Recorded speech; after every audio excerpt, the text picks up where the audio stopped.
আমার এই লাল টকটকে আর একটু তেল বেশি চিকেনটা দেখে প্লিজ আমায় কেউ বকাবকি করবেন না। আজকে সত্যিই এটা আমি করেছি, এরকমভাবেই করেছি।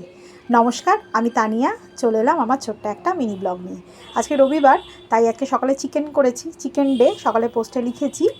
তা চিকেনটা না আজকে একটু তেল তেল করে করেছিলাম, সত্যি স্বাস্থ্যের পক্ষে খারাপ জানি, তবুও করেছি, দারুণ টেস্টি হয়েছিল। আর ছিল কালকের ডাল, আর আজ একটু আলু সিদ্ধ করে নিয়েছিলাম ডালের সাথে খাবো বলে।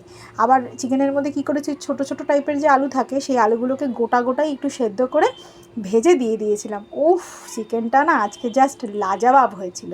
আর আজকে দিদি আসেনি, দিদি না এলেই আমার ভীষণ ব্যস্ততার দিন থাকে, মানে সমস্ত কাজই প্রায় করতে হয়। সকালের রবিবার যেহেতু আমারও কিছু জামা কাপড় ছিল, টিমের তো থাকেই প্রত্যেক দিন, সেই সমস্ত জিনিস একটু কেচে নিলাম। আজ আবার এসিটা একটু সার্ভিস করাতে হলো, কেননা গরম তো চলেই আসছে, বলুন, এবার তো এসিটা লাগবে, সেই জন্য এসিটা একটু সার্ভিস করে নিলাম। দুপুরে খাওয়ায় সমস্ত গুছিয়ে নিয়েছি, ছিল আলু সেদ্ধ, ডাল, আর এই টকটকে লাল চিকেনটা, যেটা খুব একটা সবসময় করি না, আজকেই খেলাম, প্লিজ কিছু মনে করবেন না।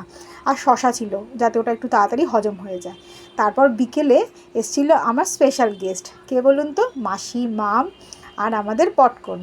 তা ওদের জন্য একটু করেছিলাম এয়ার ফ্রায়ারে চিকেন ফ্রাই, আর করেছিলাম যে মাসির গল্প সবসময় করি না, মাসির রান্না এই সেই, এইগুলো আমার সেই মাসি, আমার এই মাসিই যা, মাও তা আমার।